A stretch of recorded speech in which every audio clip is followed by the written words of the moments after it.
আসসালামু আলাইকুম। ওয়ালাইকুম আসসালাম। তোমরা সবাই ভালো আছো?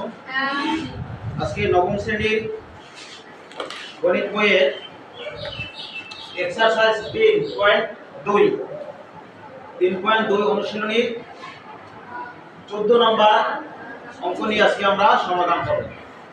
তোমরা সকলে তোমাদের পাঠ্য বইয়ের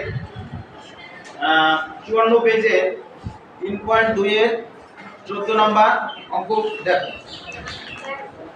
ওখানে কি লেখা আছে?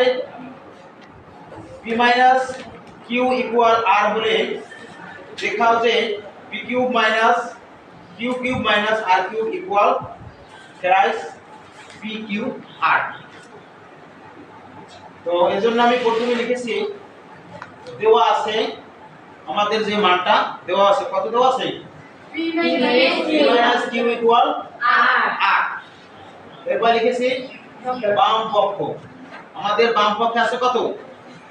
p cube minus q cube minus r cube.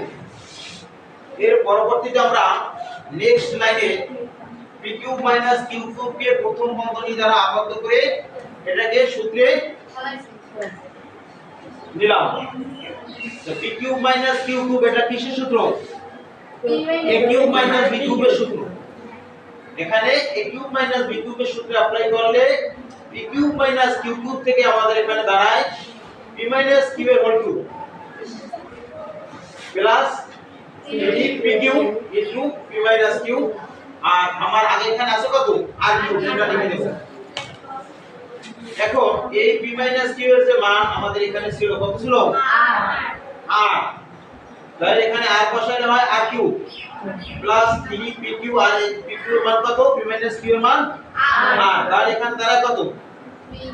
3 p cube r minus আছে কত? r cube. Minus r cube এবং প্লাস r কিউব এই দুইটা বাদ দিলাম, প্লাস এবং মাইনাস। তাহলে আমাদের রেজাল্ট থাকে কত? 3 p কিউব r। তাহলে আমাদের প্রমাণ করতে বসে কি লেফট হ্যান্ড সাইড সমান রাইট হ্যান্ড সাইড। আমাদের লেফট হ্যান্ড সাইড ছিল কত? এইটা। তাহলে আমাদের রাইট হ্যান্ড সাইডে ছিল এইটা 3 p কিউব r।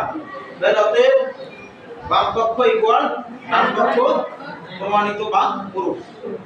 তো ধন্যবাদ সবাইকে। আশা করি সকলেই বুঝতে পারছো।